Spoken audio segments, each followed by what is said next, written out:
I'd like to start with a question. When is the time in our lives when we are most sensitive?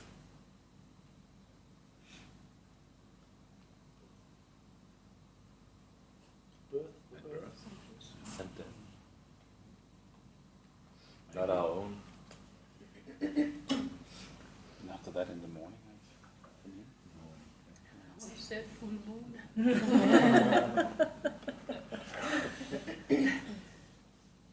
I think probably at birth. When we have smoked pot. Thanks For my that. sake, anyway. Yeah. Okay. Well, you actually probably were smoking pot when you before you were born. At least I was high. Well, just so that you know, his mother was actually a drug addict. So Jan actually was born cold turkey, probably. Yeah. So you just had your I had my last Your highs. I had my share. spliff. I was born with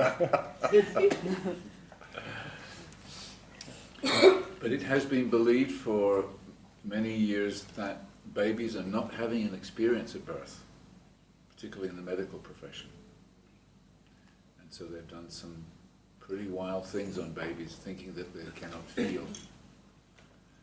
I think it's the moment, at least on a physiological level, we are the most exquisitely sensitive at birth. Maybe our emotional brain wasn't fully formed, and maybe the intellectual brain wasn't fully formed. But at a fight or flight survival level, we were totally awake in the body.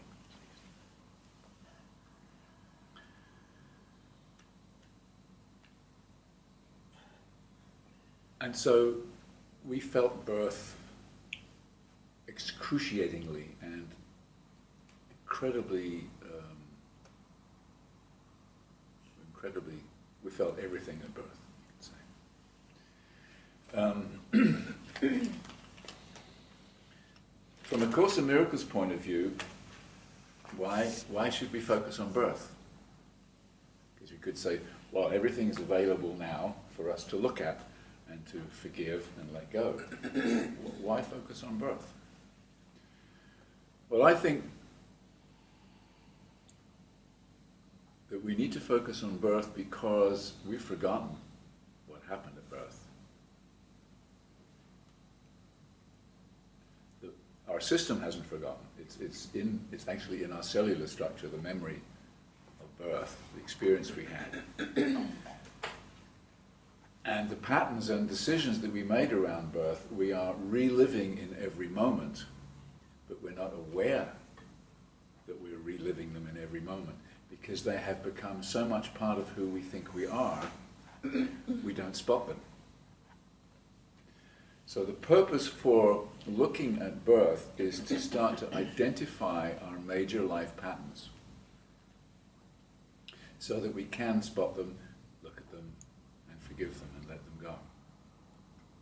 So we're going to go into groups a little later on and really start to identify our major life patterns.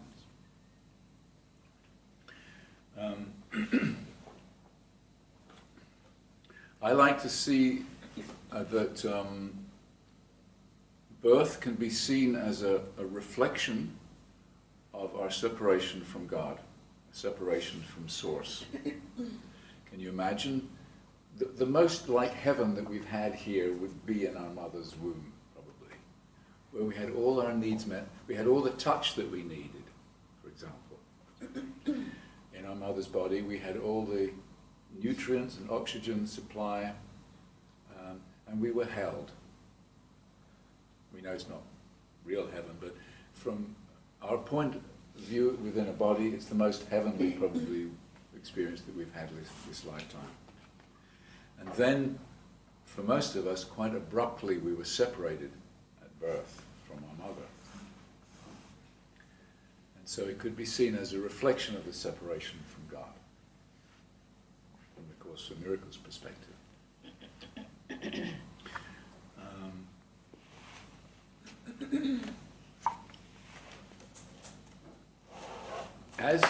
As we are coming out, we we are making decisions about how it is to be in this body, depending on whether we were lifted to our mother and allowed to connect and bond, whether we were separated, whether we were pulled out with instruments, sucking, or with metal tongs, whether the mother was given some form of drug to get the birth going or to lessen the pain. All of these things we were experiencing, and we're making decisions about how it is to be in this body. And these decisions become the foundation for our life here, it seems. There's been a lot of research. I have this book here, and you're very welcome when you, each chapter is about a different specific birth type. Whether you were Kaiserschnitt, whether you were in a Kuvursa, and on and on. You can look for different chapters and see the kind of decisions that babies with this birth make, and see whether it resonates with you.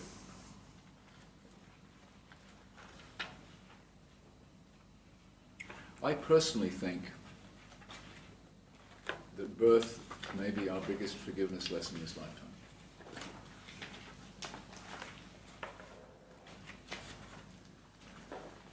And maybe the hardest one to heal because it's so hidden.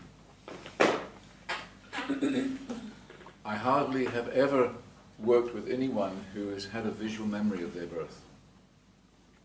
A sensory experience, definitely. Most people have some very powerful physical sensations being released in a session, but almost no one has a visual memory of birth. Almost no one. So do you know someone who has? I've heard of one or two people that have, yeah. But I don't think anyone I've rebirthed. Not they haven't told me at least. The decisions that we make at birth, it seems that is like the filter that we see, the experiences thereafter, we see it through this filter. It kind of the birth lays the foundation for our whole script here.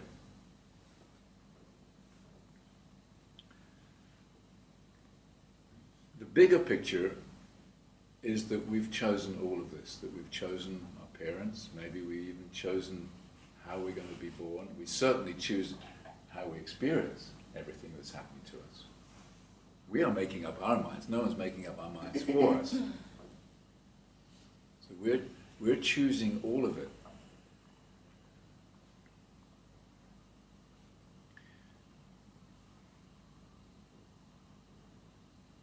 And the forgiveness comes from forgiving that we're choosing this, but also forgiving everyone that was involved in our birth.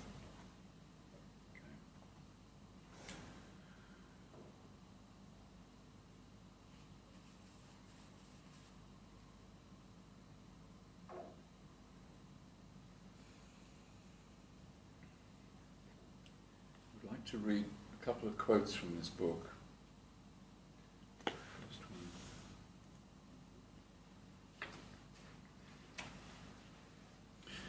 Sandra Ray, she got into rebirthing actually with Binny Dansby, the lady who trained me. There was, I think, 3 of them did a lot of work together. And Sandra Ray focused a lot on relationships, so she has this book, Birth and Relationships. How the decisions we make at birth affect our relationships. Guys, girls. Is the author Sandra Ray? Is it Sandra Ray, yeah. She wrote several books, actually. Der er flere på det. Okay. Of them finished. Der er some. I don't know about this one.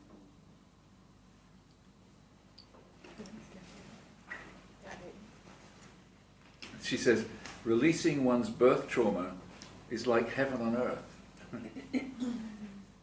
It is completely worth the time it takes to become aware of the thoughts, the decisions we made. I assure you it is much easier to look at them than it is to keep them suppressed and have them result in pain in the body and difficulty in relationships. So our whole work here is about bringing our blocks up to the surface so that we can look with gentle eyes. This is what this work is about. This is what the Course in Miracles is teaching us. Right? It sometimes can be uncomfortable to bring our like you've been feeling since your session, these uncomfortable feelings up, but they have to come up. Otherwise they toxify and make you sick and very uncomfortable and tense and angst. Page 12.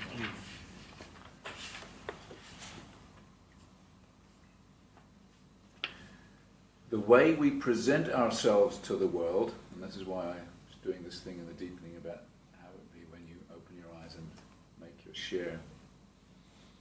The way we present ourselves to the world is governed by our first presentation to life. The first time we hit the bright lights, if it was in a hospital, and people cheered our arrival, the first time was at birth. And the ambivalence we feel towards introducing ourselves to new people and experience is influenced by the subconscious memory of our birth. So it keeps coming up every time we have a big, like if you're moving house, changing relationship, breaking off a relationship, coming to a new group, going on holiday. Every time we go on an aeroplane, you're changing your whole base, your foundation, just like we did at birth. Up comes birth. I mean, how many people get stressed when they go traveling? You think you're going away on a wonderful, relaxing holiday, and it takes you 3 days to land there. You know, this is because your birth is getting activated.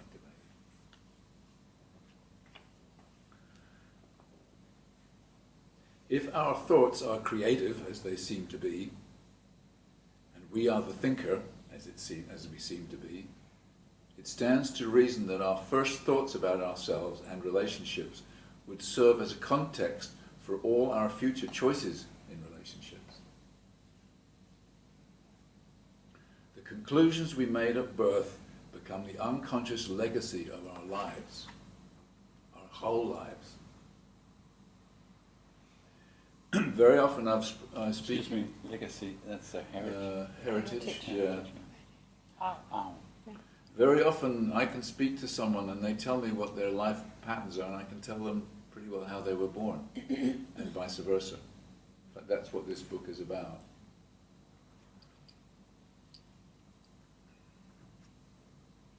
The insanity of how we came into this life dictates the peculiar notion of sanity we took for in our relationships. So we take all of this insanity into our relationships.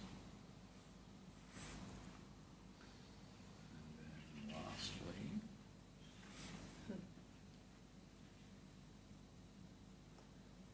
since birth was the first major change, any lingering unconscious fears we have from birth affect how safe we feel with any change.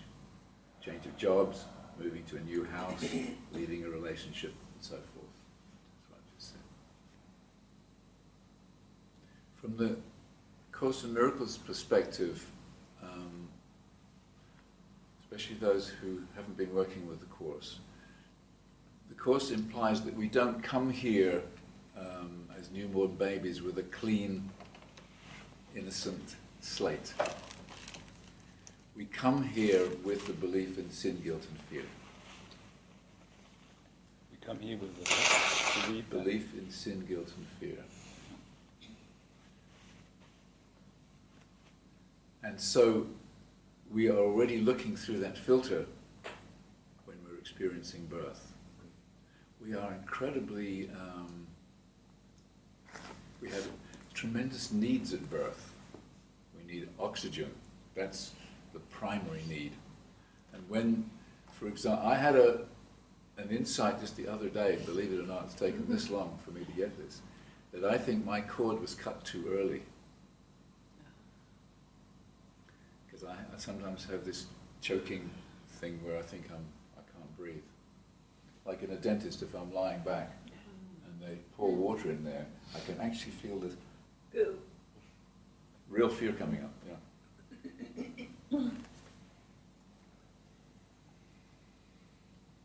We we are the most, you could say, our biggest victim state was right at birth. We had so many needs right at birth, just to prove how much of a victim we were.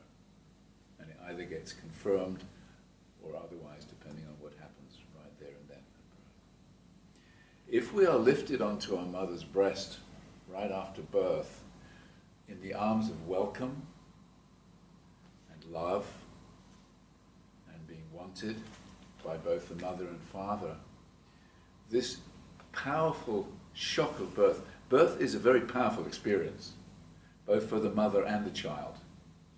There's no question about that. Mothers go through a lot of pain, can do. It's a very powerful experience for both, and it's according to our evolutionary process that the normal way would be for the baby to be lifted onto the mother's breast and for their eyes to connect so that they can bond and have this sense of touch. And we know, even as adults, when we're going through a shock, if we can just hold someone, the shock can be calmed down and released. And so it is with birth. If we're lifted onto our mother, this shock of birth, this powerful experience, can dissipate, and then we feel a sense of connection again and start to bond with our mother. But for many of us, this got left out for different reasons. If you were born in hospital, you're probably put into a little bed on cot on your own, maybe. Very often they separate you from your mother because they want to wash you. I mean, who the hell wants to be washed after 9 months in your mother's body? You know? After a trauma. And after trauma, Or yeah. you need to be washed. Yeah. And have injections and things put in your eyes and all sorts of extraordinary things that we've been Reflex, doing. the reflex are being checked. I Yeah. remember that they took Casper and just lifted him up. Yeah. And then, what are you doing? Yeah. They lifted him up and then he, to check the reflexes. Yeah. It was like, It's so what sad. the? Yeah. When a baby is screaming and crying, it's been believed that, oh, great, this is a healthy baby. And not everyone has realized that this little baby is in agony. I was told that I screamed for the first 6 weeks of my life. I was born at home. I had a normal birth, by the way. What is called a normal birth. And yet I screamed for 6 weeks.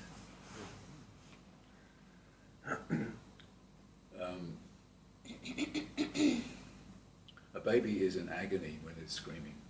It's screaming for this being, I want to be held in my mother, on my mother's breast or in her arms, because baby has no words.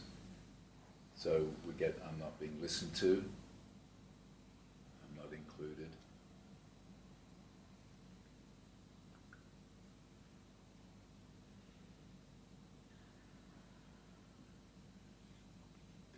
If you have any questions, just throw them. I just want to say that it's also important for the mother to have the child Thank to, you, to yes. take it, Exactly. the shock of it, yeah. Yeah, the shock can be released for Yeah. both, because Yeah. this is how it's all set up, how we have set it up. I think, as I say, the Course in Miracles says we come in with this belief in sin, guilt and fear. We've separated from God. This is the myth that the Course gives us. We've separated from our source, and that we feel guilty for doing that. We think we've sinned. This is deeply unconscious.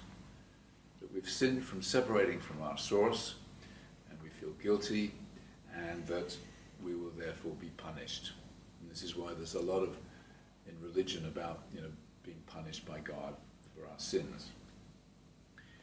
I think that we have set it up for this sin, guilt and fear to be imprinted into our system as we're being born.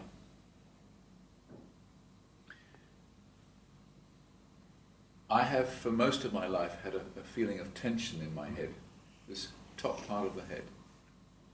This is the part of my body that hurt my mother at birth. When my head pushes, I hear a woman screaming. If I was then lifted up and we had the very gentle bonding, I could see, oh, no, I haven't hurt her. Everything's fine. But that didn't happen. So what conclusions could we come to? That I hurt people with my aliveness. As I come forth into the world, I hurt people. So why would I ever do that again? This body, this sense of Douglas has hurt somebody. I've sinned. I therefore feel guilty unconsciously, and I'm waiting for the punishment. So I see this as how we have stamped our sin, guilt, and fear into this physical mind-body system. It's my way of wording it, at least. The Course in Miracles doesn't use it that way. It seems like, why does birth hurt? And incidentally, one of the things that happens at birth is that the mother, a lot of the pain isn't caused necessarily just by the baby, it's caused by her own birth getting activated. When you're giving birth, probably more than any other event in a lady's life, your own birth gets activated. And then your fear comes up, you tense up, you tighten up, and it becomes a lot more painful. If a woman is really open, I don't think it's that painful. I've witnessed a water birth. I was kind of a Yormore at a water birth in Italy. A lady called Maria who was on the Danish training. She's now in Italy with an Italian guy. I think some of you saw the photographs from it. I meant to bring them today, I forgot. She was born in water, this little girl, Naria, and the mother, she was looking into my eyes and the father's, and I think there was another lady. So she had 3 rebirthers around her as she was giving birth. And Maria had done a lot of rebirthing, so she was relatively open. And Maria was leaning on the side of the tub, and the baby was born this way, and Guido, the partner, caught the baby and held her underwater for about 30 seconds, and then lifted her up slowly. And as Naria, this is very dim lights, candles, very beautiful setting. As Naria came up, she opened her eyes and went,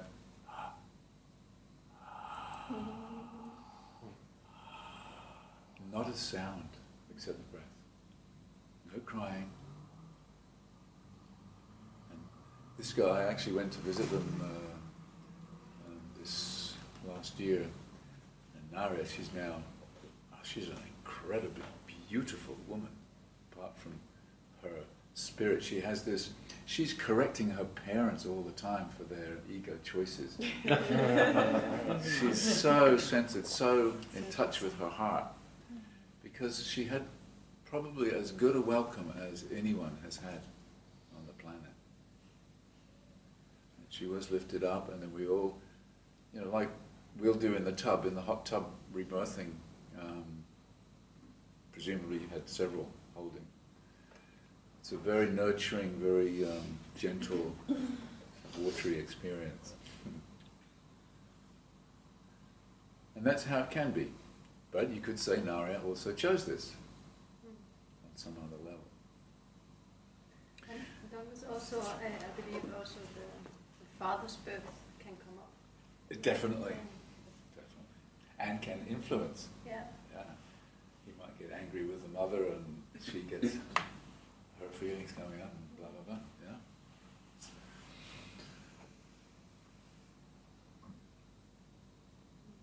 So our whole birth experience becomes the smoke screen of our life, you could say, the mirage of our life, and that we don't even really know that we're doing it.